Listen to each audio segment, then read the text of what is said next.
I've got $40, a dead engine, and a stepfather who hits harder than a Mojave windstorm. But I swear to God, I'm walking out of this desert free or not at all. Chloe Sanders pressed her back against the trailer wall, listening to Richard's boots scrape the kitchen floor, and made the decision that would change everything. What happened next in that junkyard in that desert with those 97 riders, nobody would believe it. But every word is true. Before we go any further, if you've ever run from something that was supposed to protect you, hit that subscribe button and drop your city in the comments below. I want to see exactly how far this story travels. The morning Chloe Sanders turned 19, she woke up with 3 cracked ribs and $40 to her name. Not a birthday cake, not a phone call from someone who loved her. Just the dull, grinding ache in her side where Richard Croft's steel-toed boot had connected the night before, and the sound of him snoring through the paper-thin wall loud, shameless like a man who had never once worried about consequences. She lay there on that battered mattress and counted the ceiling tiles. 14. She counted them 1,000 times before. 14 tiles, a water stain shaped like the state of Texas, and the distant hiss of Highway 66 outside the window. She'd been counting ceiling tiles in this trailer for 4 years. 4 years since her mama died and left her alone with a man who wore a deputy's badge like it was armor against accountability. She counted to 14 one last time. Then she got up. She didn't cry. Chloe Sanders hadn't cried in 2 years, not because the pain had stopped, but because she'd made herself a promise the last time she did. She'd been sitting on the bathroom floor after a particularly bad night, blood on her lip, and she'd looked at herself in the cracked mirror above the sink and said, "You cry when you're free, not before." She'd kept that promise every single day since. She moved quietly. That was the first survival skill Richard had ever accidentally taught her: how to be invisible inside her own home, how to shift her weight to the outside edge of a floorboard so it didn't creak, how to open the refrigerator door slow because a sudden crack of the seal could wake him, how to breathe shallow and even when he was close. Chloe Sanders knew that trailer the way a prisoner knows their cell, every weak point, every shadow, every second of delay that could mean the difference between clean and caught. She pulled her backpack from under the mattress. She'd packed it 3 times already. Twice she'd lost her nerve and shoved it back. This was the 3rd time, and she knew without explanation, without ceremony, that this was the real one. There's a feeling a person gets when they've finally run out of rope. Not panic, not despair, but a terrible clarifying calm. Like the eye of a storm where everything is suddenly devastatingly still. Chloe felt that stillness now. It scared her more than Richard ever had. She packed fast. 2 shirts, 1 pair of jeans, socks, underwear, a thin hoodie. The photograph of her father, not Richard, her real father, dead 10 years now. From a heart attack at 43, still wearing his mechanic's coveralls in the picture, grinning at something off camera. And the wrench. A 14-inch Craftsman, heavy and honest, and scarred with use. It had been her daddy's. His name was still scratched into the handle, Dale Sanders. He'd taught her the name of every socket, every bolt, every gasket in an engine before she could read a chapter book. She pressed the wrench against her palm like a handshake and slid it into the bag. $40. She'd saved it over 8 months, singles and fives, skimmed from grocery change, when Richard sent her to the store tucked into a small hollow she'd carved into the wall behind her bed frame. 8 months of careful, terrified arithmetic. $40 felt like a fortune and a joke at the same time. She zipped the bag. In the living room, Richard Croft slept on the sagging recliner, one arm, hanging loose fingers still wrapped around a bourbon bottle like it was a stuffed animal. His badge sat on the end table next to a half-eaten bag of chips. Chloe paused in the hallway doorway for just a moment and looked at him. Really looked. She wanted to remember this exactly, not the fear, not the pain, but him. The reality of him, so that no amount of time or distance could ever soften it into something forgivable. He was 51 years old. He had a gut and a gray beard and a deputy's badge in Mojave County, and absolute unchallenged authority over her life. Not anymore, she thought. Not after today. She didn't go through the front door. She went through the window, the one in her room that she'd spent 3 weeks gradually loosening the latch on millimeter by millimeter so it wouldn't squeal. She dropped into the gravel outside, absorbed the impact in her knees, stood up straight, and walked. She didn't run. Running was for people who weren't sure. She walked because she'd made her decision, and there was nothing behind her worth looking back at. Highway 66 was already baking under the 8 a.m. August sun. The Mojave doesn't ease into its heat, it announces it. By the time Chloe had walked a mile, sweat was running down the back of her neck, and her cracked ribs were singing with every breath. She adjusted the backpack straps and kept moving. Another mile, then another. The asphalt shimmered ahead of her like a mirage. Arthur Pendleton's auto salvage sat 3.5 miles from the trailer park, announced by a hand-painted sign that had been fading since 1987. Chloe had passed it 100 times in Richard's cruiser. She'd never had a reason to go inside. Today was different. Today she needed the one thing an auto salvage yard could give her: a vehicle. Any vehicle. Something with an engine and enough structural integrity to carry her across the Nevada state line before Richard woke up and started looking. The yard was already open. Arthur Pendleton, 72 years old and built like a man who had never once taken the easy road, was sitting on an overturned oil drum outside his office shack, drinking coffee from a mason jar.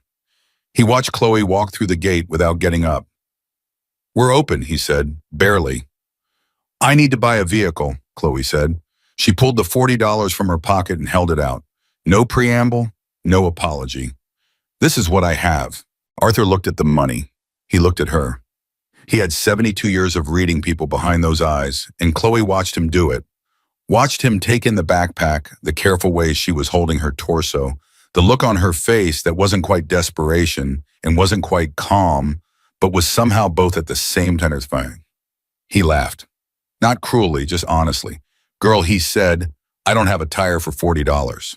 "I know," Chloe said, and she didn't move, didn't look away, didn't put the money back in her pocket. She just held it there. "What do you have?" Arthur stopped laughing. He looked at her for a long moment, really looked the way people rarely look at 19-year-old girls in desert towns, like she was a full human being and with a full human situation that deserved full human consideration. Then he set down his mason jar and stood up, joints cracking like old floorboards. "Come with me," he said.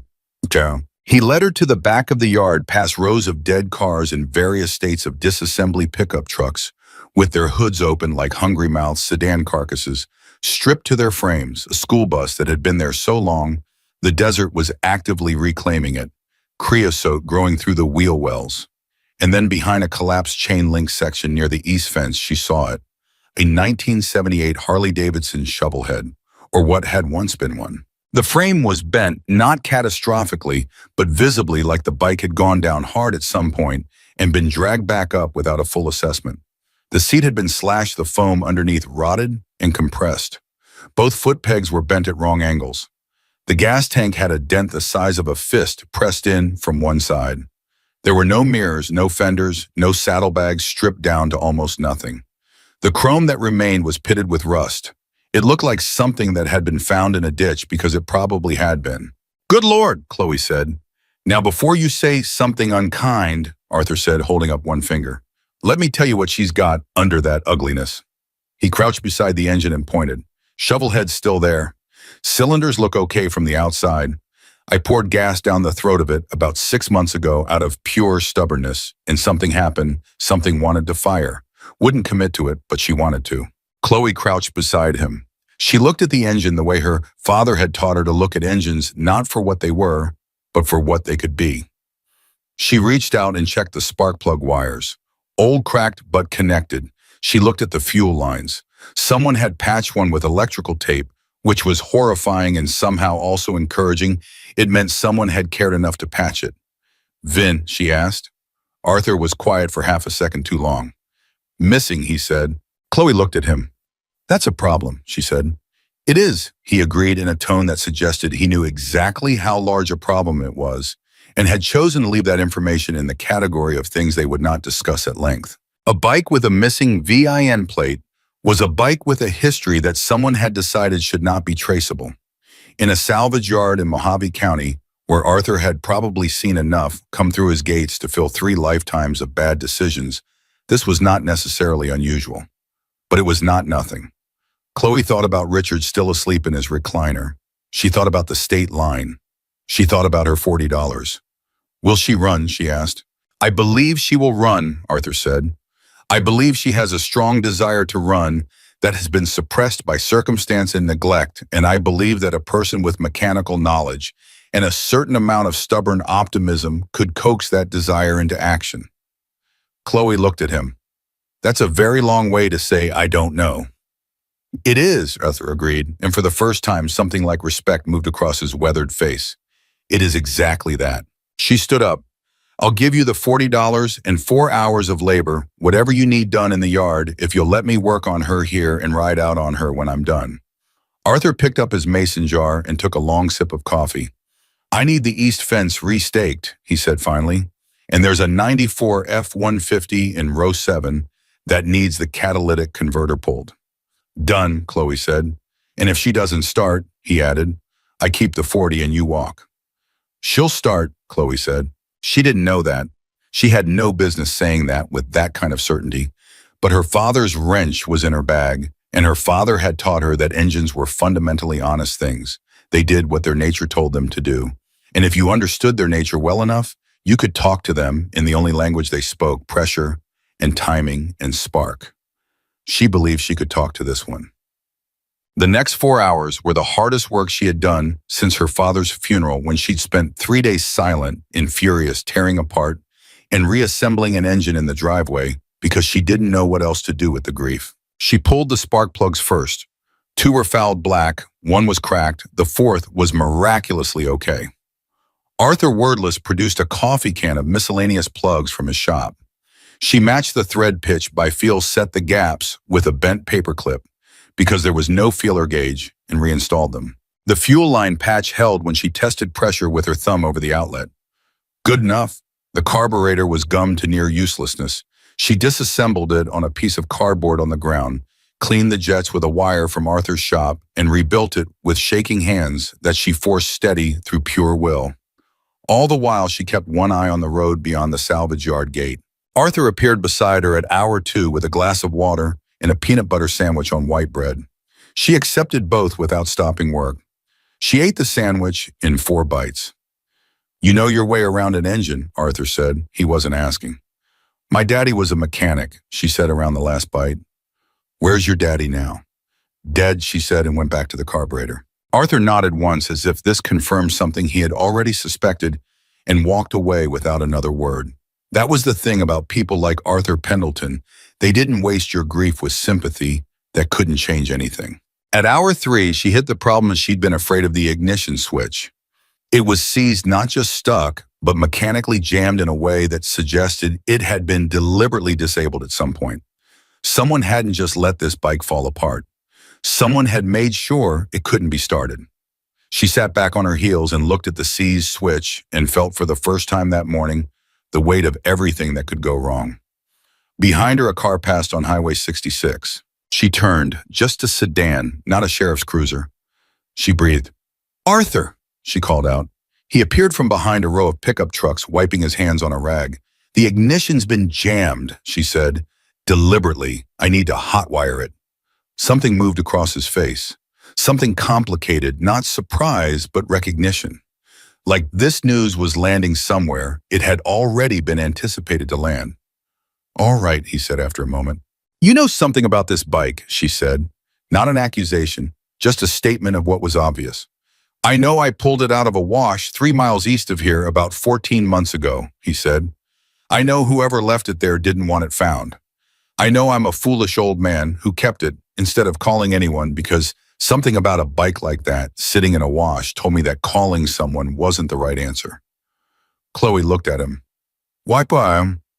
Arthur was quiet. Because the man I would have called, he said carefully, is the man I suspect had something to do with it being there in the first place. The August sun pressed down on the back of her neck like a hand. Richard Croft, she said. Arthur didn't confirm it. He didn't deny it either. He just said, do you know how to hotwire a Harley shovelhead? I know how to hotwire a Harley shovelhead, she said. Then do it, he said. And when you ride out of here, you ride fast and you ride far. The hotwire took 30 minutes. She had to strip wire with her teeth in 2 places where the insulation had hardened and cracked, and she burned the tips of 2 fingers on a connection that arced before she got the ground right. She swore 3 times colorfully with the particular fluencies of someone who had learned profanity in an auto shop. Arthur, to his credit, did not comment. When she was ready, she stood up, gripped the handlebars, and hit the connection. Nothing. She adjusted the ground wire, hit it again. Nothing.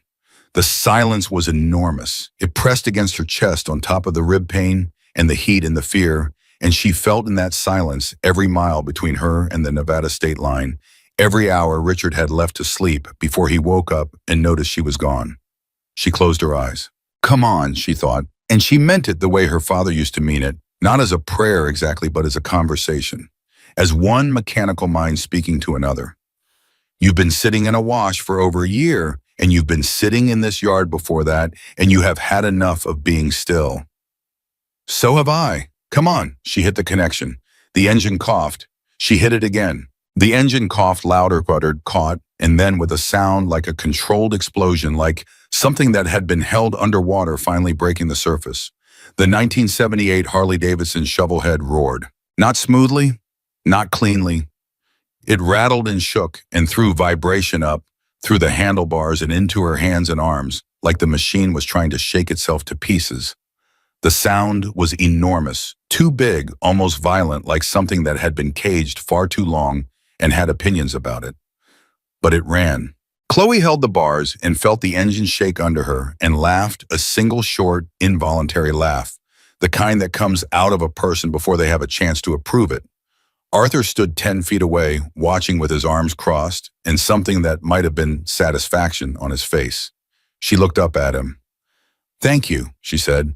She had to raise her voice over the engine. He nodded. Ride fast, he said. Ride far. She kicked up the stand, adjusted her grip, and pointed the bike toward the gate. The wrench in her bag pressed against her spine. Her father's wrench.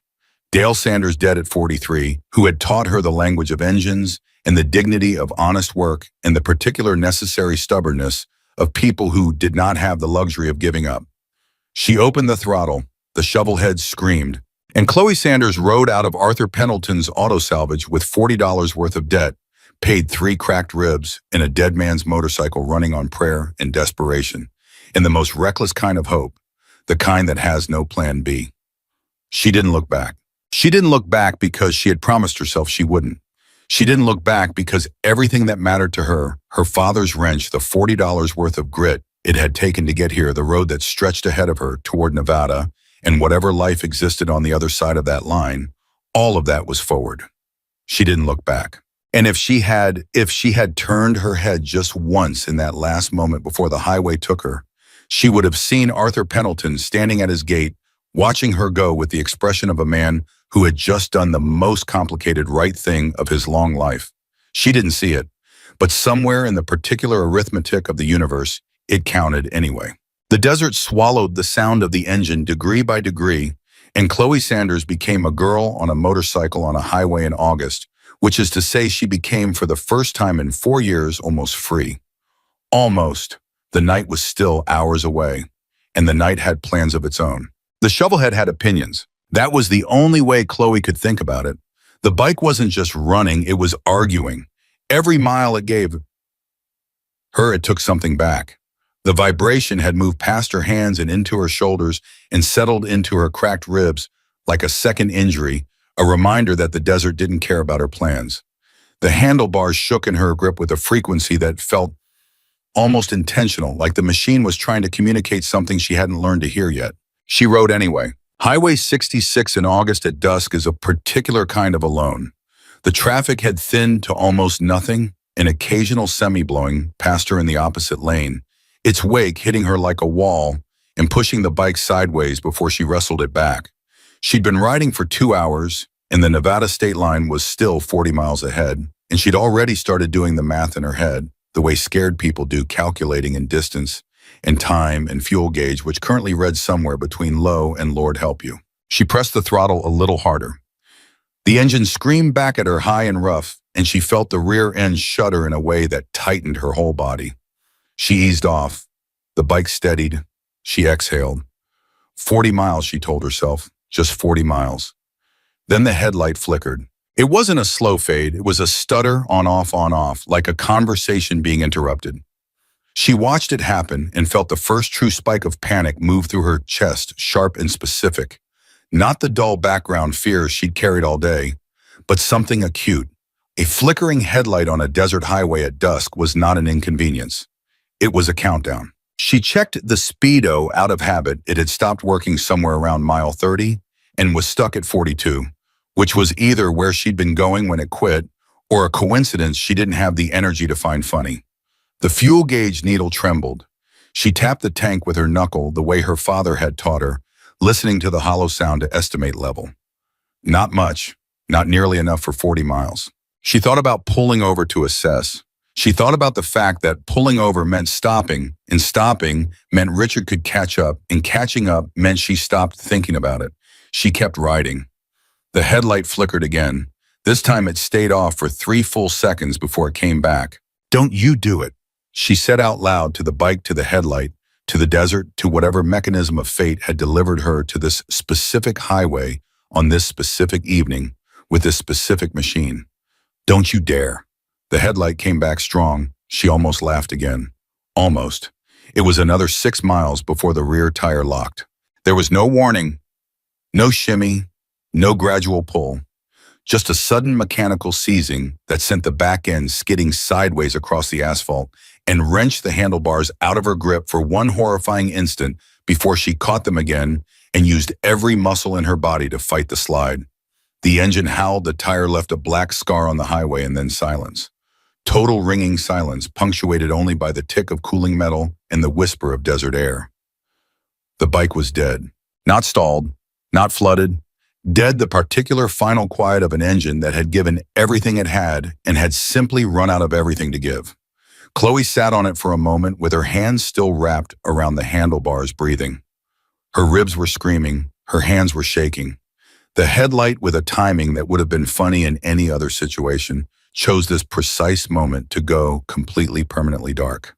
She got off the bike. She stood beside it in the failing light of the Mojave evening and looked at it and said with great feeling and no particular elegance, "Are you kidding me?" The bike said nothing. She had no cell phone. Richard monitored the bill. She had no water.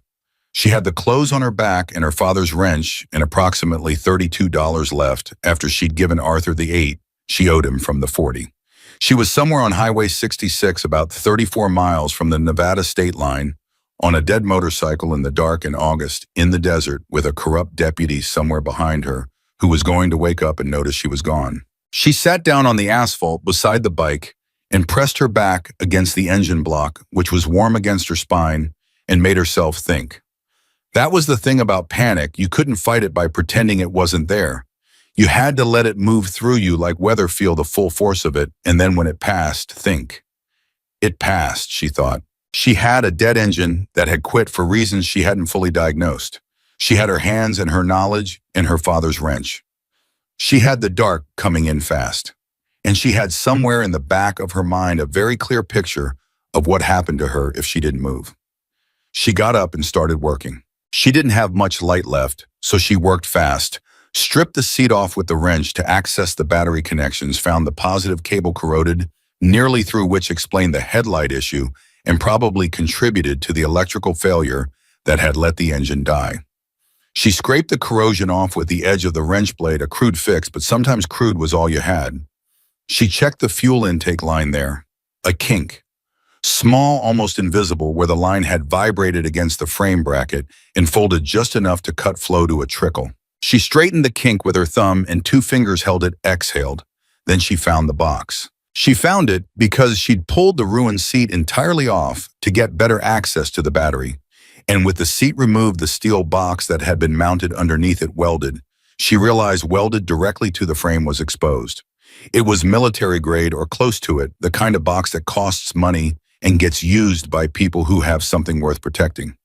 It had a latch, no lock. Either the lock had been removed or it had never had one, which suggested the security was in the concealment, not the mechanism. Chloe stared at it. She had an engine to restart and 34 miles to cover and a deputy to outrun.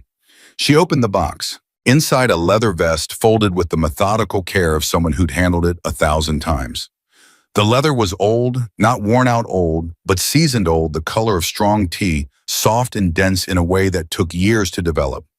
She lifted it and felt the weight of it, the realness of it, the patches on it, and then she held it up in the last of the desert light and read what it said. Hell's Angels, California, and on the left breast a memorial patch, Dominic Preacher Hayes, 1961 to 2021, riding free. She held it for a long time. A Hell's Angels vest to cut, she knew the word, because in Mojave County everybody knew the vocabulary, whether they wanted to or not, was not something a man left somewhere by accident. A cut was a man's identity, his rank, his history, his belonging. It was the most important thing he owned. You didn't leave it in a hidden box under the seat of a bike parked in a desert wash. You didn't leave it at all, unless someone left it for you, or unless someone made sure you'd never come back for it. Preacher Hayes, she said the name quietly, testing it in her mouth. She'd heard it before. She was almost certain she'd heard it before, half absorbed from a conversation she wasn't supposed to be listening to. Richard talking low on his phone in the kitchen 2 years ago. Something about a man who'd had an accident, something about a stretch of road east of the salvage yard, something about how it was handled and finished and not worth discussing. Her hands had gone still. Arthur's voice came back to her, clear, as if he was standing next to her.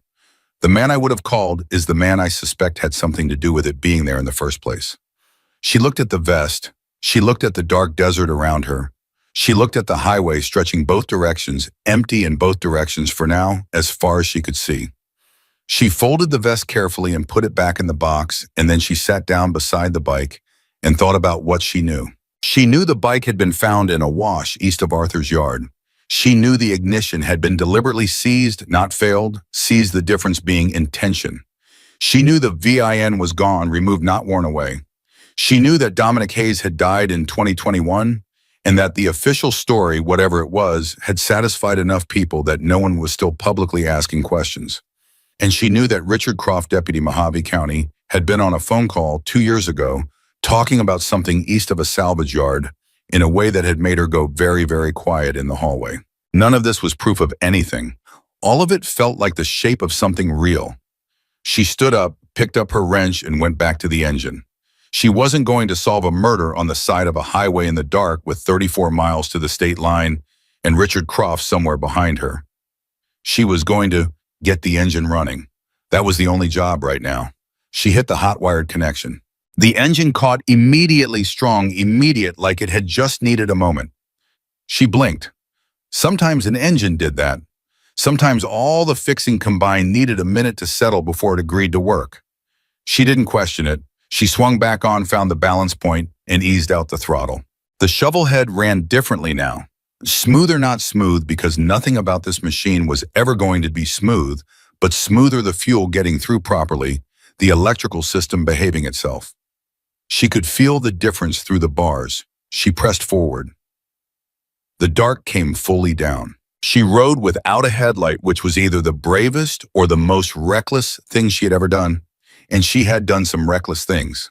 She could see maybe 20 feet ahead by the ambient light of the sky, enough to hold the lane, enough to see the highway edge. She kept her speed down and her attention absolute and didn't think about what would happen if a deer crossed the road. 8 miles. 10. The cold hit her somewhere around mile 12 in the way only desert cold can hit. Not gradually, but all at once, as if someone had flipped a switch. She hadn't brought a jacket. The hoodie was in her bag and she couldn't get to it without stopping. And she wasn't stopping, so she rode in a thin t-shirt and felt the temperature drop through her skin and into the cracked ribs, which had moved from screaming to a low, constant, merciless throb. She thought about her father. She did that when things got hard, not as a comfort exactly, but as a way of reminding herself that hard was not the same as impossible. Dale Sanders had worked 3 jobs in the year after her mother left, and before he met Richard's precursor, the woman he'd married briefly, and who'd introduced Richard into their life. 3 jobs, and still come home and taught Chloe the name of every part in an engine, and told her repeatedly, with a conviction she had thought was simple, fatherly optimism, and now understood was something more like prophecy. You know, engines, baby girl, you'll never be fully stuck. You know, engines, you always got a way out. She was 20 feet ahead on a dark highway without a headlight. "You were right, Daddy," she said under the engine noise. "I got a way out." She was so focused on the road ahead that she almost didn't see the headlights to the north. Almost. They appeared first as a single glow. She thought it was a vehicle parked on the shoulder, some trucker pulled over for a break. Then the glow split into two. Then two became four. Then four became eight, and eight became too many to count. And they were moving, all of them moving in the same direction, with a rhythm that was unlike any traffic she had ever seen. Vehicles didn't move like that, not grouped so tightly, not with that particular kind of coordinated weight. She slowed down. Her brain started working through possibilities, a convoy, maybe military, a group, some kind of organized, the sound hit her. It came before the lights resolved into shapes before she could see what she was hearing, and it was the most distinctive sound she had ever heard in her life. The combined roar of dozens of V-twin engines running together, a sound that wasn't individual motorcycles anymore, but had become something unified, something almost geological, like a sustained thunder that had decided to move in one direction. Her foot came down, the shovel head stopped. She sat there in the dark on a dead man's motorcycle with his vest in a steel box under the stripped seat in the combined headlights of what she was now counting. One cluster. Two, three, she lost count. The headlights of what was clearly, unmistakably, impossibly an enormous column of motorcycles coming up Highway 66 toward her, and she felt something that wasn't quite fear and wasn't quite awe, but occupied the specific territory between them where a person goes when reality exceeds the categories they had prepared for it. She thought, I should move. She thought, I can't move. The wrench was in her bag, the engine was running. The road ahead was open, and then her back tire locked again. Not from a mechanical failure this time, from the simple fact that her foot had pressed the rear brake by reflex, a body making a decision before the mind caught up, because the mind was fully occupied with the column of motorcycles that was now close enough that she could see in the combined wash of their headlights that they were wearing cuts.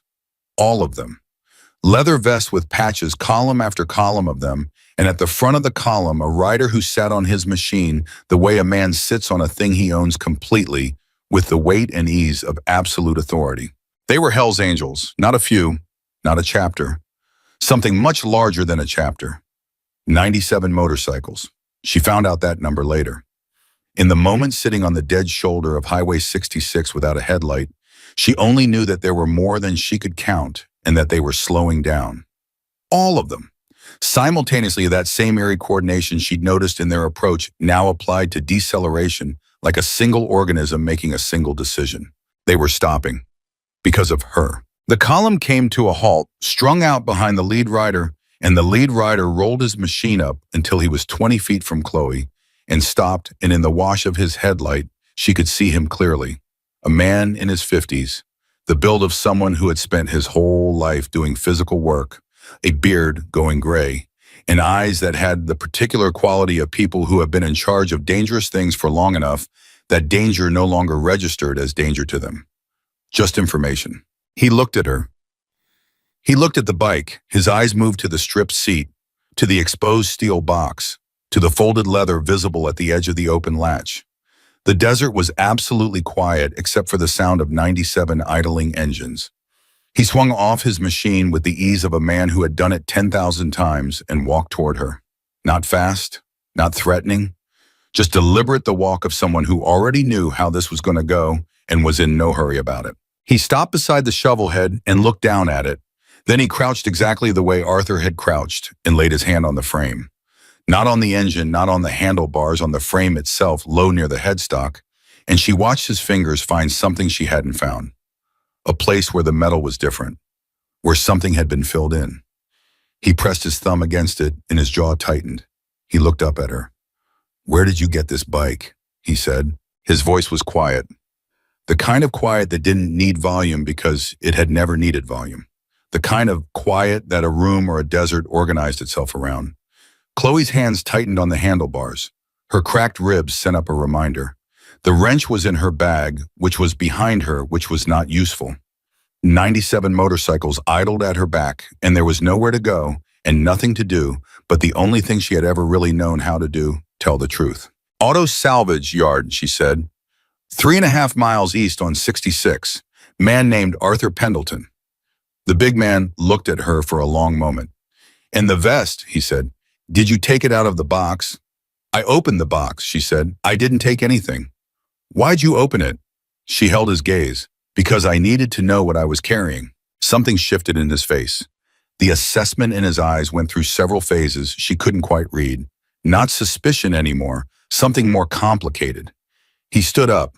He was even bigger standing than crouching, which was not a comfortable realization. "How long have you had this bike?" he said. "Since this morning," she said. $40. He blinked. Once. "You paid $40 for this bike." "And 4 hours of labor in the yard," she said. "I straightened the fuel line and cleaned the carb and hot-wired the ignition because the switch had been seized." She paused. Deliberately seized. The man's eyes went to the frame again, to the spot his thumb had found. He looked back at her. "My name is Jack O'Connor," he said. "I was Preacher Hayes's road captain for 9 years."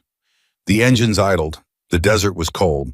Chloe Sanders sat on a dead man's motorcycle in the dark and understood with a clarity that was almost physical that the night she was in the middle of was not the night she had thought she was in the middle of.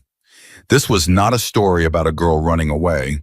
This was something older, something that had started long before her. And somehow $40, a sealed ignition, a kink in a fuel line, a cracked rib, a strip of desert highway with no headlight, somehow she had ridden straight into the middle of it. Jack O'Connor looked at her with those steady, assessing eyes. "Get off the bike," he said. "We need to look at the frame." She got off the bike. Behind her, 97 engines idled in the dark like a single held breath waiting. Jack O'Connor didn't ask her to step back. He didn't ask her to move away from the bike or wait somewhere or make herself small while the men handled things. He crouched beside the shovelhead and he said, "Come here, look at this." And he said it the way you talk to someone whose eyes you need, not someone you're managing. Chloe crouched beside him. He had a flashlight out, a small Sirius 1 military grade, the kind that threw a tight focused beam rather than a wide wash. He pressed it against the frame near the headstock, right where his thumb had found that different texture of metal, and in the concentrated light she could see what he was seeing. The frame had been repaired. Not at a shop, not with proper welding equipment patched, she'd say, by someone who knew enough to make it hold, but was working fast and working scared. The weld bead was rough and slightly proud of the surface covered with paint that didn't quite match the original. She hadn't caught it because she'd been looking for mechanical failure, not concealment. "Feel it," Jack said. She pressed her thumb against the patch the way he had. Felt the shape underneath. Round, circular depression under the patch, maybe 9 millimeters in diameter. Her stomach dropped. "That's a bullet hole," she said. "That's a bullet hole," he confirmed. He stood up. She stood up. They looked at each other across the shovelhead, and the desert was absolutely still, and the 97 engines behind them had gone, she realized, suddenly quiet. She didn't know when it happened. Somewhere in the last 30 seconds, by some signal she hadn't caught, every one of those engines had been cut, and the silence was enormous and complete. And in that silence, she understood that these men were not idling anymore. They were listening. "Preacher didn't crash," Jack said. He wasn't asking. He was saying it out loud for the first time, she realized, or not the first time he'd thought it, but the first time he'd said it standing next to proof. His voice was controlled in the way that very strong emotions make a voice controlled, because the only alternative is falling apart, and this was not a man who fell apart. "Someone shot him," Chloe said. "Someone shot him," Jack said. "Shot him off his bike, patched the frame to hide. It seized the ignition so nobody could ride it out of wherever they parked. It pulled the VIN so it couldn't be traced." He paused. "And then somebody left it in a wash 3 miles from a salvage yard and hoped the desert would handle the rest." She thought about Richard on his phone in the kitchen. "It's handled, it's finished." "I think I know who," she said. Jack looked at her. His expression didn't change exactly, but something in it sharpened not toward her but through her toward whatever she was about to say. The way a compass needle sharpens when it finds north. "Tell me," he said. She told him. She didn't embellish and she didn't hedge. She laid it out the way her father had taught her to lay out a mechanical problem. Start with what you know for certain, then what you observed, then what the evidence suggests, and don't pretend the difference between those categories doesn't exist. She told him about Richard Croft, about the phone call she'd heard 2 years ago, about Arthur's reaction when she'd mentioned the VIN, about what Arthur had said, "The man I would have called is the man I suspect had something to do with it being there." And she watched Jack O'Connor take it in with the stillness of a man assembling something in his mind, each piece she gave him, slotting into a structure that had been waiting for pieces for 3 years. When she finished, Jack didn't say anything for a long moment. Then he turned and looked back at the column of men behind him, and he said one word low and clear, Duke. A man separated from the column and came forward. Younger than Jack, maybe early 40s, with the kind of build that suggested he'd never once in his life been the smallest person in a room. He stopped beside Jack and looked at Chloe with flat, measuring eyes. Duke, Jack said, the frame's got a 9mm patch on it north side of the headstock. Duke looked at the bike. His jaw moved. He looked at Chloe. Who is she? She bought the bike this morning, Jack said. $40 from Arthur Pendleton's yard. Duke looked at her again. Something in his assessment shifted, not warmth exactly, but a recalibration. Arthur sold Preacher's bike. Arthur didn't know what it was, Chloe said, and she said it with the same certainty she'd said she'll start that morning, which was not certainty she'd earned through evidence, but certainty she'd arrived at through reading a man, and she was willing to stand on it. He found it in the wash. He kept it because he had a feeling about it. He sold it to me because I needed out, and I had $40 and nothing else. Duke and Jack exchanged a look that carried a whole conversation in it. She tell you about Richard Croft, Duke said. Jack nodded. Duke turned and walked back to the column without another word. Chloe watched him go and watched the ripple move through the assembled men. Not chaos, nothing like chaos, but the particular organized motion of people who had a structure and knew how to use it. Men were pulling out phones, men were talking low close together. The whole assembly had shifted from waiting to working, and it had happened in under 60 seconds. You said you're running from Croft, Jack said. He'll be awake by now, she said. He'll know I'm gone. He'll come this road first because it's the only road that goes anywhere from the trailer park. She paused. He's a deputy. He has a radio, and he can call in every unit in the county. Jack nodded slowly. How bad? She knew what he was asking. He was asking whether this was a domestic situation or something that would come at them with the full weight of law enforcement behind it. He killed a man, she said, and he's been a deputy for 16 years in a county where he knows everyone and everyone owes him something. So yeah, bad. Jack nodded again. He reached into his cut and produced a phone and dialed a number from memory, and when it answered, he said simply, Run Richard Croft, Mojave County Deputy. Full background financial, every complaint ever filed, every case he touched in the last 5 years. I need it in an hour. He hung up. He looked at Chloe. We've got a lawyer in Barstow and a contact at the FBI field office in Las Vegas. Both of them owe this club things that can't be paid back in money. You understand. She understood.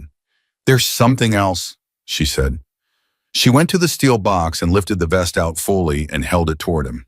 I didn't disturb it. Just opened the box. Jack took it from her hands, and for a moment he just held it, and she watched what happened to his face and looked away because some things a stranger shouldn't witness. When she looked back, he had it pressed flat between both hands, and his eyes were somewhere else entirely. Somewhere 3 years back, she guessed somewhere on a road in the Mojave that Dominic Hayes had ridden and not come back from. 9 years, he said, not to her, just out loud to the desert to the vest. 9 years, he was my president and my road captain before that, and when he went, I didn't even know. He stopped.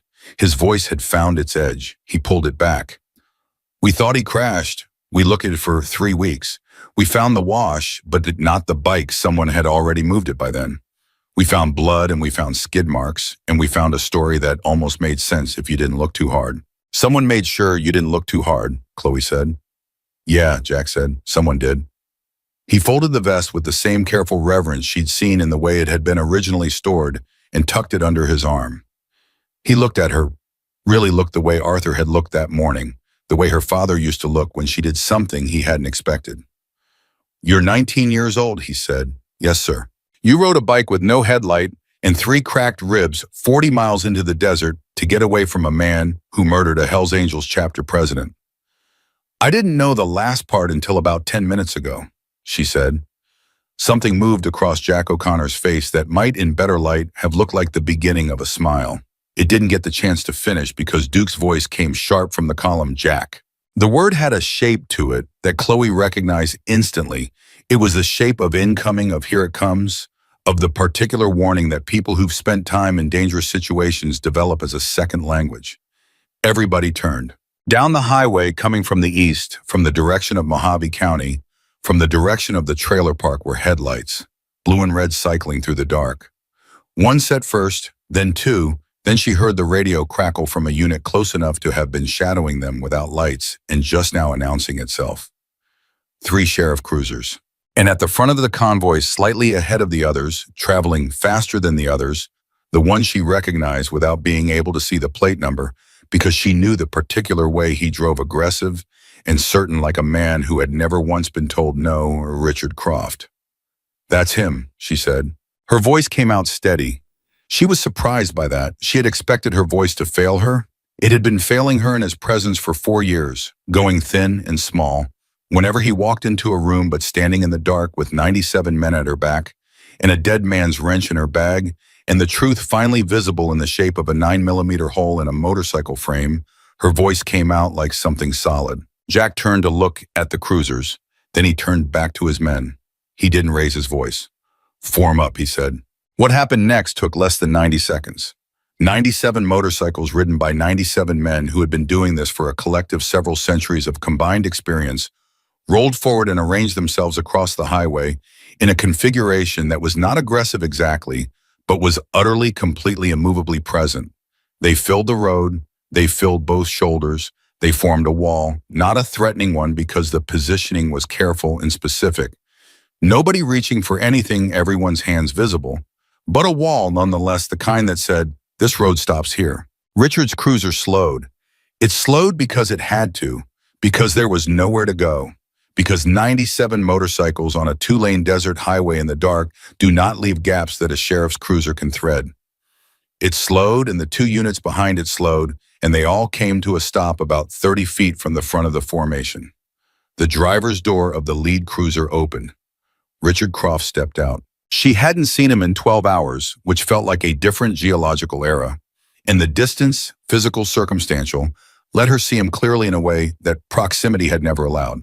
He was 51 years old and heavy-set, and he wore his badge and his gun and his uniform like they were a different species of skin, and he was looking at the wall of motorcycles with an expression that started as contempt and was already, she could see, beginning its negotiation with something else. He looked past the bikes. He saw her. "Chloe," he said, not a question, not relief that she was safe. Just her name in the tone he used when something of his had been misplaced and he expected it returned. "Richard," she said. He took a step forward. 2 of the men on bikes at the front of the formation shifted weight, not aggressively, just the natural physics of attention, and Richard stopped. "This girl's a runaway minor," he said, raising his voice toward Jack. "I'm her legal guardian. This is a family matter, and I need you folks to move your vehicles so I can—" "She's 19, Jack said. "She's a troubled—" "She's 19 years old," Jack said again, with the same quiet that restructured the air around it. "Which means she's nobody's runaway and nobody's minor, and this is nobody's family matter. It's a public highway, and she's standing on it of her own free will." Richard's face moved through several expressions. "I don't know who you think you are." "My name is Jack O'Connor," Jack said. "And I think you know why we're on this road tonight, Richard." The name, the use of his first name, not deputy, not officer, not any courtesy, title, just his first name, flat and unadorned hit. Richard, the way Chloe had seen the things hit him before in his body, first a tightening, a micro shift of weight, before his face caught up and rearranged itself into whatever expression he'd decided to wear. "I don't know what you mean," Richard said. "Dominic Hayes," Jack said. The desert was very quiet. Chloe watched Richard's face and saw the thing she'd been waiting 4 years to see, had thought she would never actually see. She saw him afraid. Not performing composure, not recalibrating, tactics, actually afraid, the blood leaving his face in a way that his professional control couldn't fully conceal, because there are some words that hit a guilty man below the level where performance lives. "I don't know who—" "Don't," Jack said. One word. "Don't." Duke came forward from the formation and handed Jack his phone. Jack held it up, not toward Richard, just up visible, and Chloe could see the screen even from where she stood, a document dense with text bullet points she couldn't read at this distance, but whose existence made Richard's eyes go to them and stick. "An hour," Jack said to her without looking at her. "I said an hour. It took 20 minutes. He looked at Richard. You want to know what an FBI contact and a very motivated lawyer can find in 20 minutes when they're looking at a 16-year career in Mojave County. Richard's hand moved not toward his gun. She didn't think, just the autonomic response of a man whose body was looking for something to hold. And three things happened simultaneously. Duke stepped closer. Two men behind Jack dismounted. And Chloe, without deciding to do it, without planning it, just with the simple momentum of everything the day had built, picked up her father's wrench from her bag and held it down at her side. She wasn't threatening anyone. She just needed it in her hand. She needed to feel it there. 3 years, Jack said, and now something had changed in his voice, not louder but compressed, the way pressure changes the nature of a thing. 3 years ago, Dominic Hayes left a chapter meeting in Barstow on a Tuesday night and never came back. We found blood in a wash 3 miles east of the Pendleton salvage yard. We found skid marks. We found a witness who saw a car, a dark sedan, possibly a county vehicle in that area that night, who gave a statement that was filed and then somehow lost before it could be followed up on.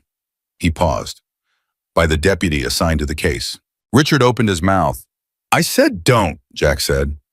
One of the units behind Richard, one of the other deputies younger, who had come as backup and was now visibly reconsidering the nature of what he'd backed up, stepped out of his cruiser and stood with his hands slightly away from his body in the universal posture of a man who wants to be clearly seen as not doing anything. "I don't want any trouble," the young deputy said. "You're not in trouble," Jack said to him, and he said it with the specific surgical precision of someone drawing a line between people in the same professional organization, making clear which side of the line each person was standing on. "This isn't about you. Step back." The young deputy stepped back. Richard looked at him. The look of a man watching support dissolve in real time. "You've got nothing," Richard said, and his voice had dropped, the bluster gone something rawer underneath. "You've got a bike and a box and a girl who's been acting unstable for months and whatever a lawyer dug up in 20 minutes that won't hold up to." "We've got the bullet," Chloe said.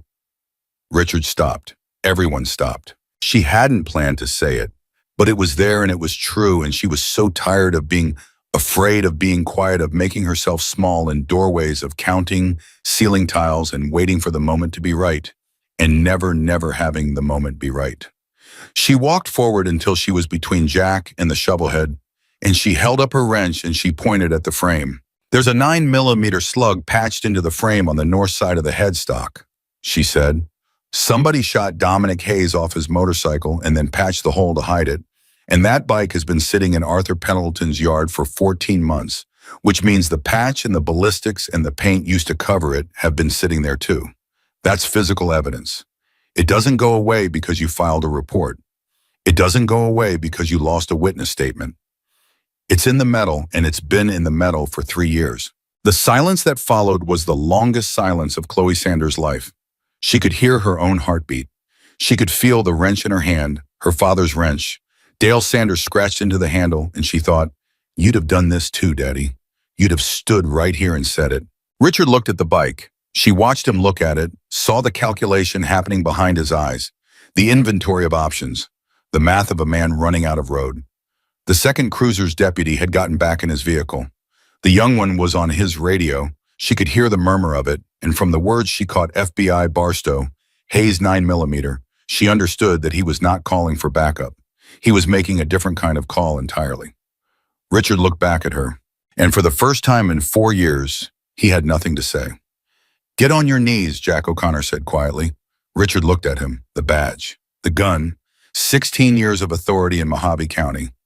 "I said, get on your knees," Jack said. Richard Croft, deputy, 51 years old, whose boot had connected with Chloe's ribs 12 hours ago while she lay on a mattress counting ceiling tiles, whose voice had been the thing she'd organized her survival around for 4 years, whose face she'd seen in her dreams as the thing that had no remedy, no answer, no end, got on his knees. Not because Jack O'Connor was bigger than him, not because 97 motorcycles were more than he could fight, because the bullet was in the frame and the vest was real, and the girl with $40 and 3 cracked ribs and her dead father's wrench was standing in the middle of the highway, looking at him, and the truth, which had been very patiently waiting for 3 years, had finally found its way to a place where it couldn't be filed away. Chloe stood in the desert and breathed. In, out, in. Her ribs hurt. She didn't care. Richard Croft on his knees in the desert was a different species of man than Richard Croft standing upright. Chloe had spent 4 years living in the shadow of what he was when he stood the badge, the boots, the particular way he filled a room with the assumption that every person in it existed in relationship to his authority. Watching him fold now, watching his knees hit the asphalt with the dull, graceless weight of a man whose architecture had finally failed him, she expected to feel something enormous. Relief, maybe. Triumph. The particular savage satisfaction of a debt coming due. What she felt instead was tired. Not defeated tired, the other kind. The kind that comes after a very long effort has finally completely ended. The kind that means something is over.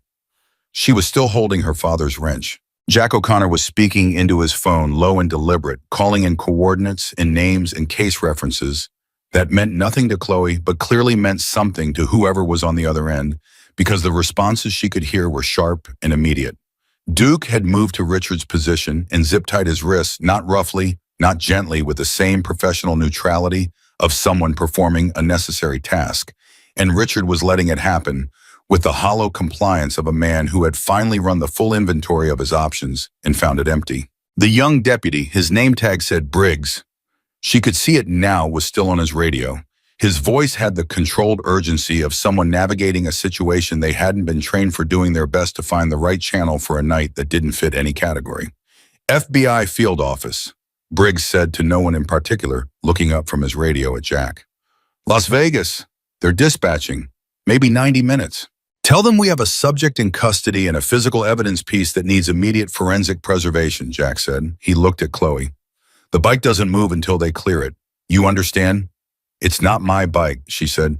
Right now, it's a crime scene, he said. After that, we'll talk about what it is. She nodded. She sat him down on the shoulder of the road because her legs had decided they'd done enough standing for one day, and she set her father's wrench across her knees and looked at Richard Croft on his knees in the headlights of his own cruiser and tried to organize what she was feeling into something manageable.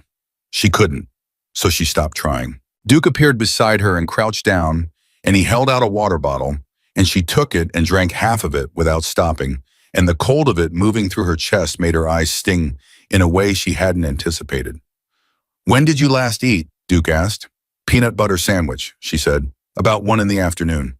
Duke stood up and walked back to the formation without comment, and 2 minutes later, a man she hadn't spoken to appeared with a foil-wrapped burger that was warm and slightly crushed, and the best thing she had ever eaten in her life. She ate it in 4 bites and didn't apologize for it. Thank you, she said. The man nodded and went back to his bike. She looked around at them. The formation had relaxed slightly, the way a held breath partially releases when immediate danger has passed, but the situation is still live. Men were talking to each other low. Some were on phones.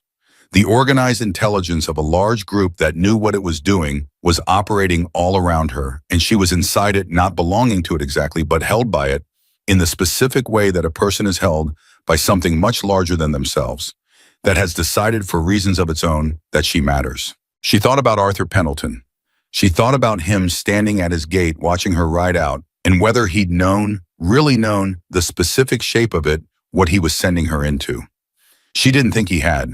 She thought he'd known something was wrong and had lacked the power to address it directly, and he'd done the thing that powerless people sometimes do when the right combination of circumstances appears. He'd passed the thing along to someone who might be able to carry it further. He'd passed it to her, and she carried it here. Richard shifted on his knees, and the movement drew her attention back to him. He was looking at her not with the authority he usually assembled his face into when he looked at her, not with contempt or dismissal, but with something she'd never seen on him before and needed a moment to identify. He was looking at her the way someone looks when they're finally seeing a thing they'd refused to see for a long time. Chloe, he said. His voice had come down from everything it usually was and landed somewhere small and almost human. I want you to know. Don't, she said. He stopped. Whatever you're about to tell me, she said. I don't want it, not tonight, maybe not ever. She held his gaze and felt something in her chest solidify the way metal cools from liquid into something that holds a shape permanently. You had 4 years. You had 4 years, and you used every one of them to make me smaller and keep me quiet, and you wore a badge while you did it. So whatever you want me to know right now, it's too late. It doesn't belong to me.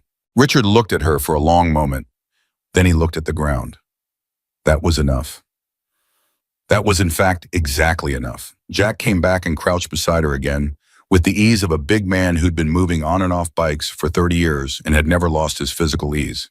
He had a notepad, actual paper she noticed, not a phone, and he had written things on it in a small, cramped hand. He turned it toward her. 3 things, he said. First, the FBI will want a full statement from you. Everything the phone call you heard 2 years ago, Arthur's comments about the bike, the condition of the ignition, what you found in the box. All of it in order exactly as you remember it. Don't speculate. Just what you know and when you knew it. Okay, she said. Second, I've got a lawyer. Her name is Reyes. She's out of Barstow, who is going to want to talk to you before the FBI does. Not to complicate anything, just to make sure that a 19-year-old girl with 3 cracked ribs, who's been living under the roof of the primary suspect for 4 years, doesn't say anything that gets used in a direction it wasn't meant to go. She looked at him. You think they'd come at me? I think Richard Croft has 16 years of relationships in this county, Jack said. And some of those relationships are going to panic when this comes down. Panicked people look for ways to redirect. I want you protected before that happens. She thought about that. It was the most practical form of care she'd experienced in a long time. Not comfort, not reassurance, but action. Preparation. The actual work of making sure she didn't get crushed by the aftermath of a thing she hadn't started. What's the third thing? She said. Jack looked at the notepad. For the first time since she'd met him, he seemed to be choosing his words with the specific care of someone who knows they're about to say something that can't be taken back. Preacher Hayes had no family, he said. No kids, no siblings, still living. His parents are gone. He had us, and he had what he owned, and what he owned is going to go through probate because he died without a clear will. He paused. The bike is part of his estate. It's also a crime scene, so it goes through evidence processing first, and then through the courts. That'll take time. Another pause. But I want you to know that when that process ends, the club's position is going to be that the person who found the evidence that gave Preacher justice should have a role in what happens to it, whatever that means to you, whether that means keeping it or being there when we decide what to do with it or just knowing. Chloe looked at the shovel head sitting on the shoulder of the road, the dead headlight, the bent frame, the stripped seat and the exposed steel box, and the rough patch near the headstock where a 9mm bullet had been buried in the metal. She thought about $40. She thought about the way the engine had sounded when it finally caught that enormous, violent, reluctant roar, something that had been held down for too long finally breaking surface. She thought about how much the bike and the morning and herself had in common. I don't need to keep it, she said. I just needed to ride it. Jack nodded once slow, like that answer had confirmed something. The 90 minutes passed in pieces. Reyes arrived first 40 minutes after Jack called her in a dark blue sedan, a woman in her late 40s who had the brisk, unhurried competence of someone who had handled complex situations for long enough that complexity no longer rattled her. She introduced herself to Chloe with a handshake that meant business and spent 20 minutes with her going through the sequence of events. Not debriefing, she clarified, just listening, organizing, flagging the things that needed to be said carefully and the things that could be said simply. The phone call you overheard, Reyes said, 2 years ago, you said you heard Richard say it's handled and reference a location east of the salvage yard. Yes. Could you have been mistaken about the location reference? Chloe thought about it honestly. He said east of the yard. I assumed he meant Pendleton's because it's the only yard on that stretch of 66, but he didn't say Pendleton's specifically. Good, Reyes said. That's exactly the kind of precision that holds up. Don't round it up into something more certain than it was. What you heard is enough. You don't need to make it more. I'm not trying to make it more, Chloe said. I know, Reyes said. That's why it'll hold. 40 minutes after Reyes, the FBI arrived, 2 vehicles, 4 agents, one of whom was a forensic specialist who went straight to the shovelhead with a case kit and began the methodical work of documenting the frame patch before anything else. The lead agent, a woman named Vasquez, who introduced herself with the economy of someone who did not waste words, took one look at Richard, Croft, zip-tied on the road, one look at Jack O'Connor, and one look at Chloe sitting on the shoulder with a wrench across her knees and said, "Somebody briefed me." Jack briefed her. Reyes added specifics. Briggs, the young deputy, provided his own account with the slightly over-careful detail of someone aware they were on the right side of a situation they'd nearly not been on the right side of. Vasquez listened to all of it without interrupting. When they finished, she was quiet for a moment. Then she walked over to Richard. She crouched in front of him the way Jack had crouched beside the bike, not to intimidate, just to be level. To be in the same plane as the thing she was examining. Richard Croft, she said, I'm going to read you your rights, and then I'm going to ask you some questions. And I want you to understand before I do either of those things that we have physical evidence. We have a witness account of a phone call. We have records of a witness statement that was filed and then lost from a case you were assigned to. And we have a forensic specialist who is right now pulling a 9mm slug out of a motorcycle frame. She paused. So when I read you your rights, I want you to actually hear them, because you're going to need them. Richard said nothing. Vasquez read him his rights. Chloe listened to the familiar words she'd heard them on television. Her whole life had always found them somewhat abstract, the legal ritual of a system operating on someone else, and listened to them now as something real, as the mechanism of accountability, actually running, actually reaching someone. It should have reached a long time ago, and felt the tired in her chest shift into something else, something quieter. She wasn't sure she had a word for it. Maybe the word was over. The forensic specialist called Vasquez over with the word, and Vasquez went and came back looking at a small evidence bag with the focused attention of someone seeing confirmation of what they already believed. She came to Jack. Slug's intact, she said. Good preservation inside the patch. Metal's been protecting it from weather. We'll need ballistics to match it to a weapon, but the caliber is consistent with a service weapon. She looked at Richard, then away. Consistent with a Mojave County deputy's standard issue. The desert was absolutely still. That was the moment, not Richard on his knees, not the zip ties, not the FBI credentials or the forensic kit, or any of the procedural weight of law enforcement descending. That was the moment Chloe felt it break. The thing that had been over her like a ceiling since she was 15 years old, since her mother died, and Richard moved into the space that grief had made since she'd learned to count ceiling tiles and move in the dark, and make herself invisible in her own home. It broke. Not with drama, not with any sound she could identify. It just wasn't there anymore, and the air in its absence was different. Lighter. More of it. Her eyes went hot. She'd made herself a promise. You cry when you're free. She looked at the state line. She couldn't see it from here. It was still 34 miles west, but she knew it was there and she thought close enough. She let it come. It wasn't the kind of crying that has sound. It was the other kind, the kind that happens behind the eyes and in the chest and means something is leaving that was too heavy to carry and too familiar to put down voluntarily. She sat on the shoulder of a desert highway in the dark and cried without making a sound, and nobody around her made a thing of it, and she was grateful for that with a depth that surprised her. Duke appeared beside her again. He didn't say anything. He just sat down on the asphalt next to her forearms, on his knees, looking at the same stretch of darkness she was looking at. The company of someone who understood that some moments don't need commentary. She wiped her face with the back of her hand. Thank you, she said. He said. They sat there for a minute. What happens to him, she asked. Federal custody tonight, Duke said. Vasquez will coordinate with the county sheriff, the actual sheriff, not his people, to make sure the right people are holding him. Reyes will file for a protective order for you by morning, which means he's got no legal avenue to contact you, even if someone in the county tries to run interference for him. He paused. And the FBI is going to look at his whole career. 3 years back is where they start, but that's never where they end. She thought about that, about Richard's 16 years in Mojave County, about how many cases he'd touched, how many situations he'd handled, how many times it's handled had meant something it shouldn't have. He's not the only one, she said. No, Duke said. He's probably not. That doesn't scare you. Duke looked at her sideways. Does it scare you? She thought about it honestly. No, she said. It makes me angry. He nodded. Good, he said. Angry's useful. Scared just costs you. Jack came back and crouched in front of her and looked at her the way adults look at young people when they're about to say something they hope lands right. Vasquez needs your formal statement tonight while everything's fresh. Reyes will be with you the whole time. After that, he paused. Where were you going originally, before all this?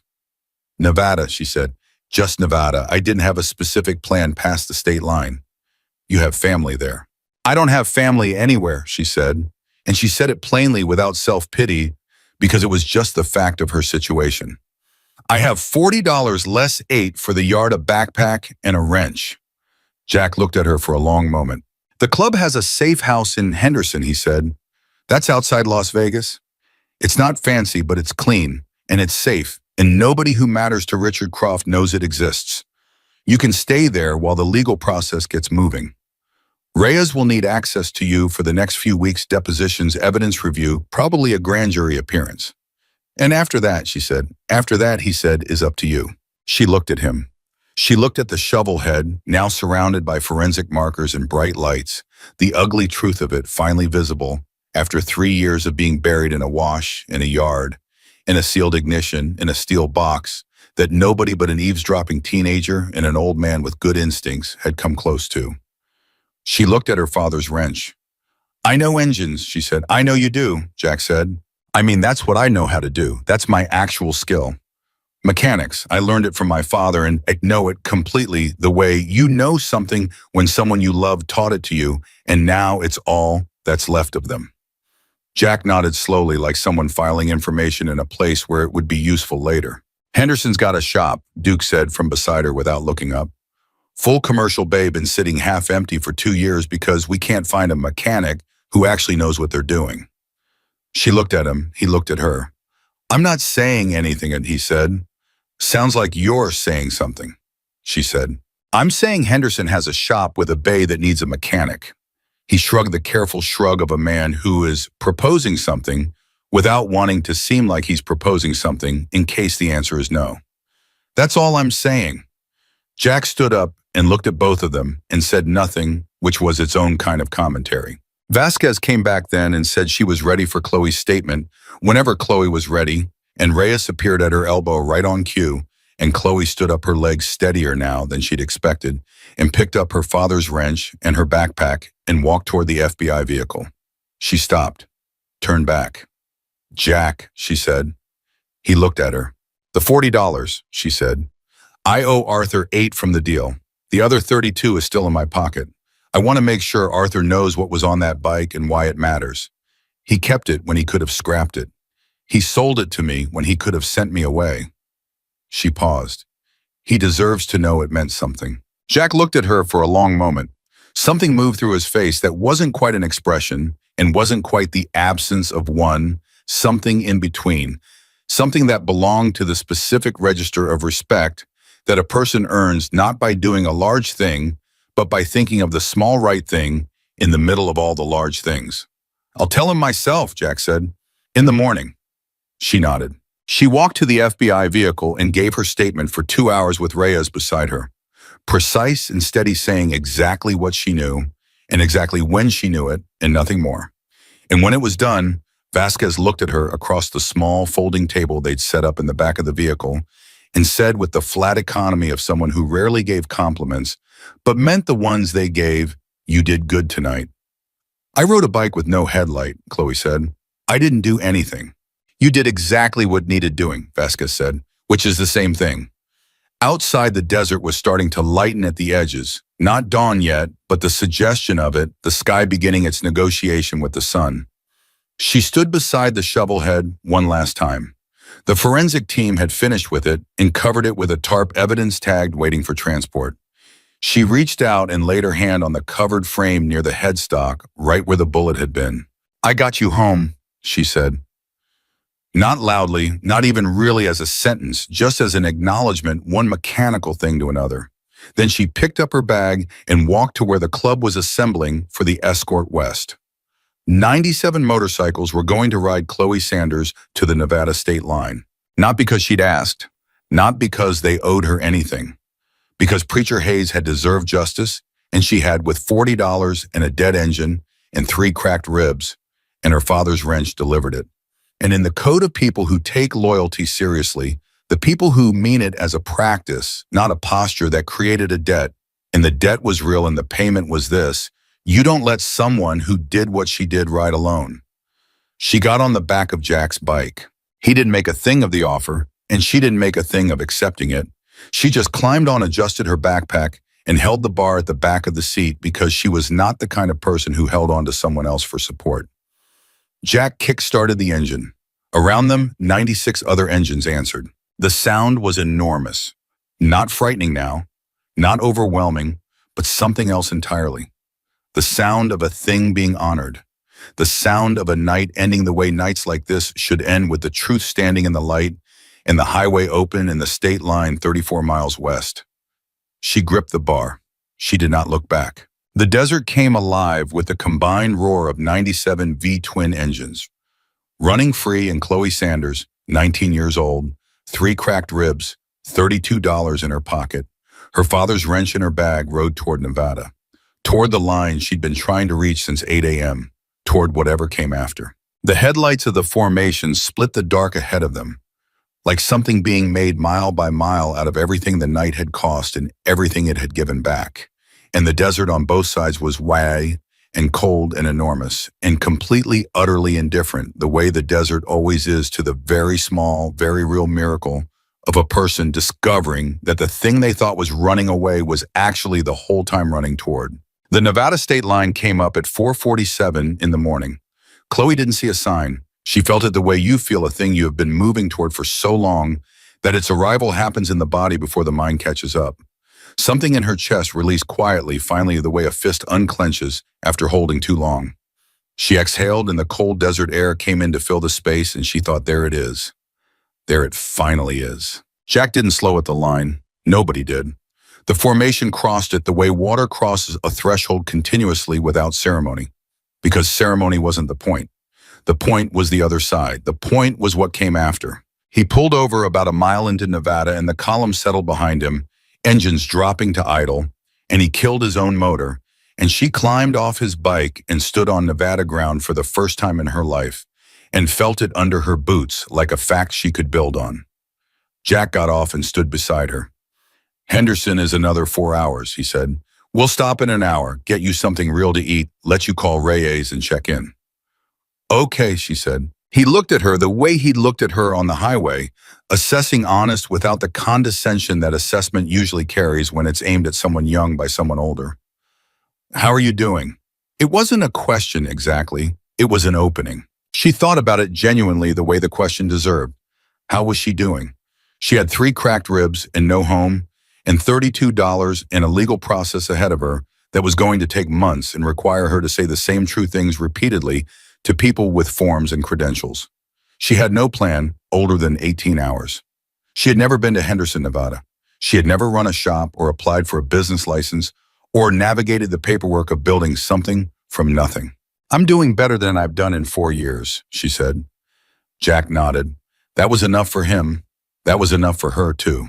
The stop came at a diner outside Searchlight, the kind of place that exists entirely for people who are traveling at strange hours for reasons they don't discuss, staffed by a woman named Pat, who brought coffee without being asked and didn't make conversation unless invited.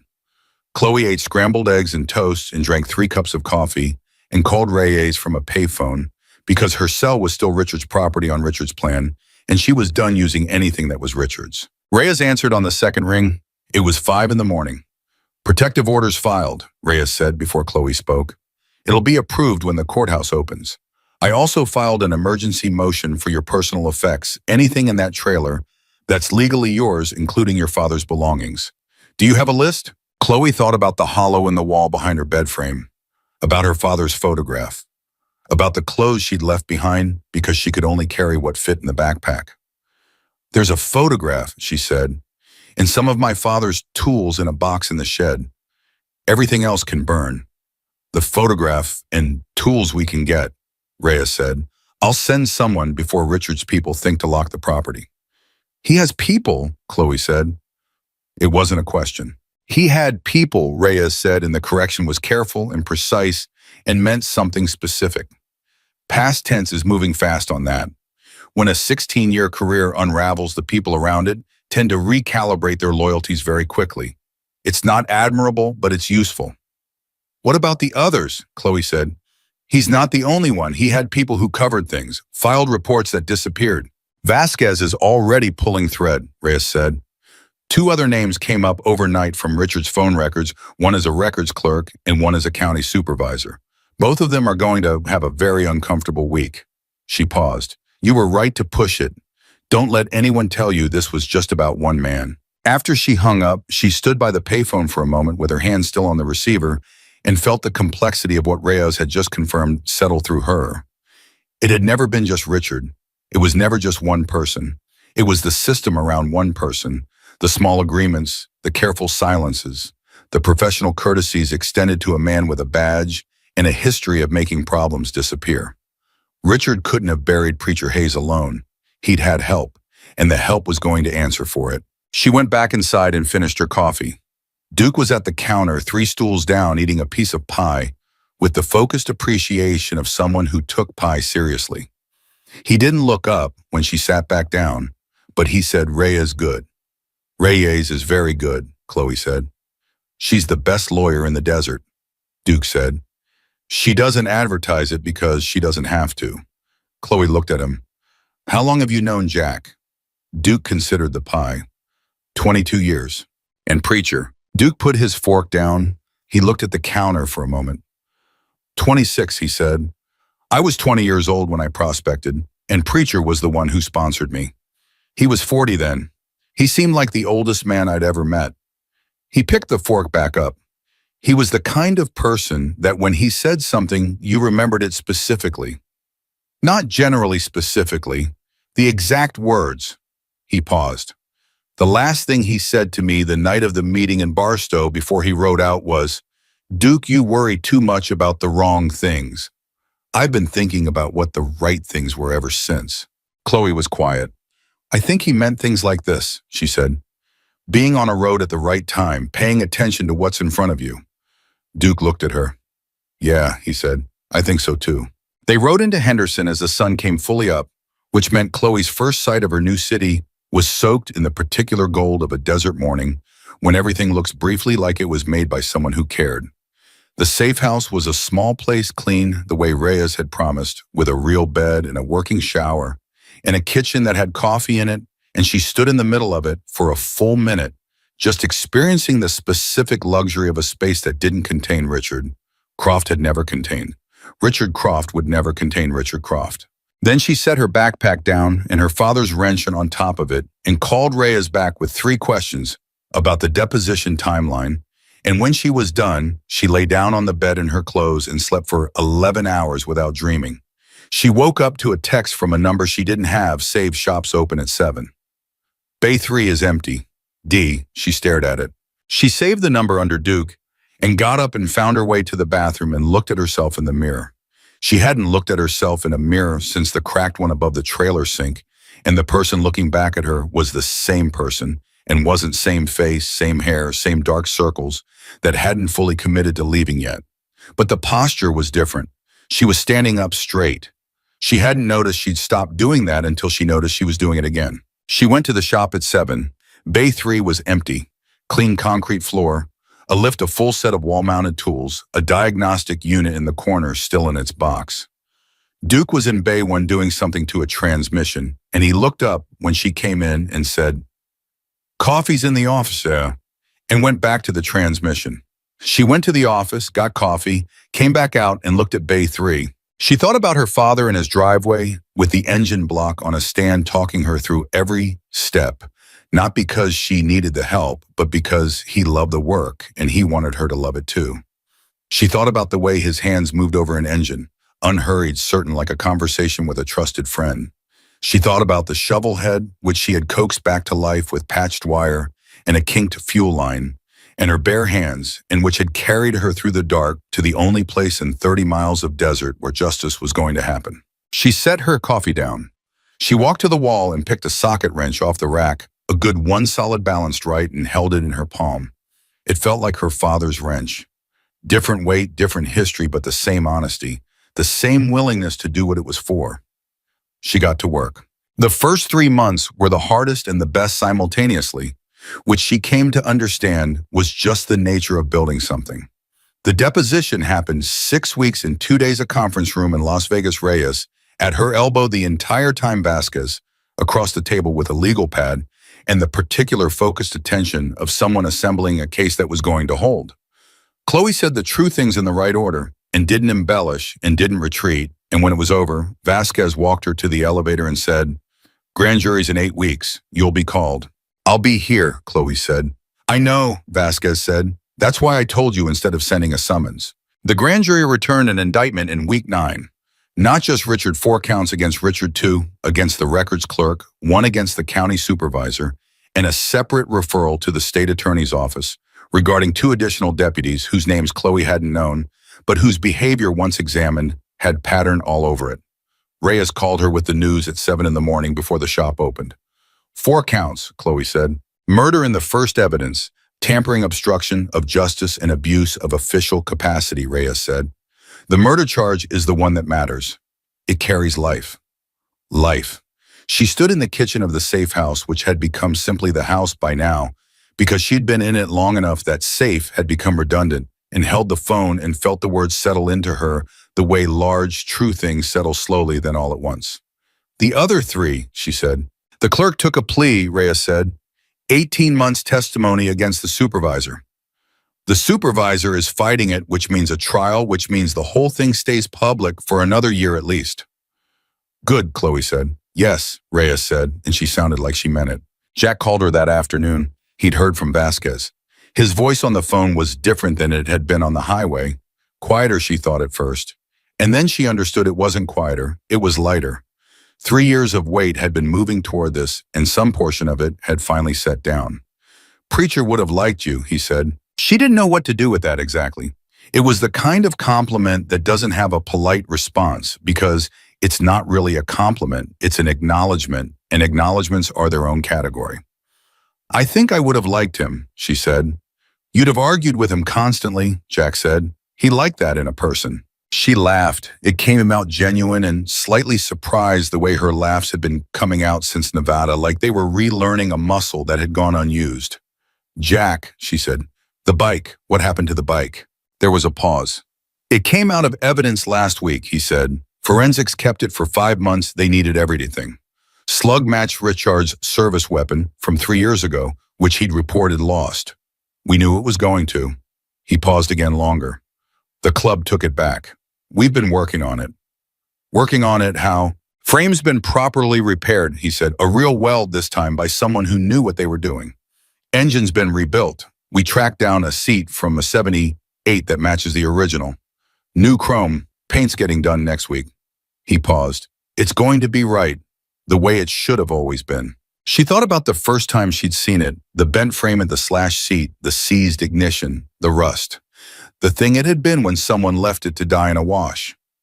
What it was going to be when the people who loved it got to say how it ended. "Where's it going?" she said.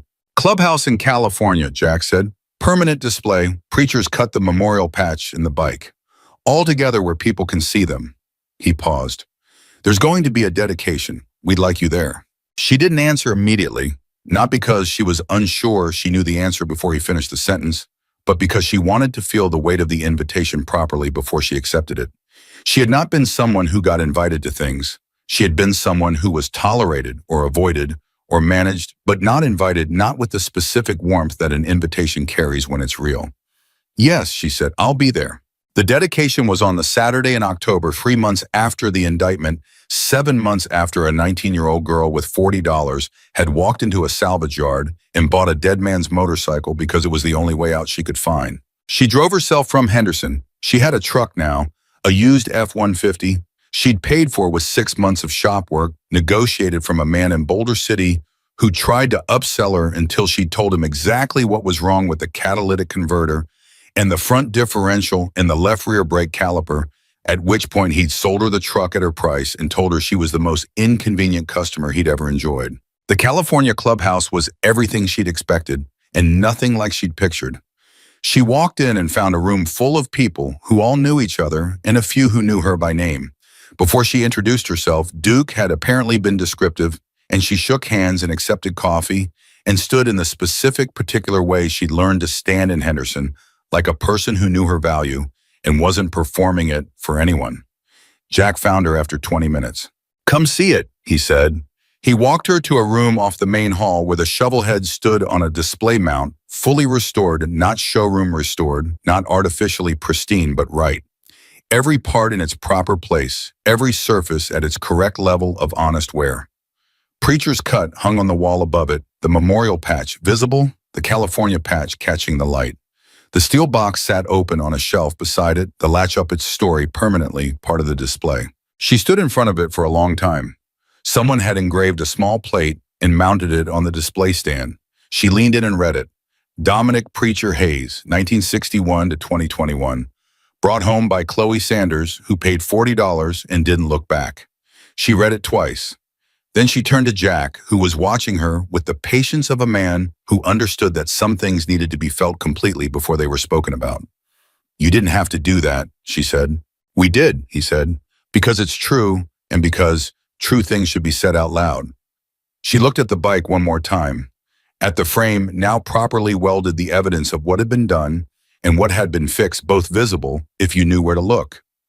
At the engine that had roared alive on a Mojave morning when a girl who'd been told she had nothing discovered that what she had was enough. She put her hand on the handlebars. She felt the metal cool and honest and permanent.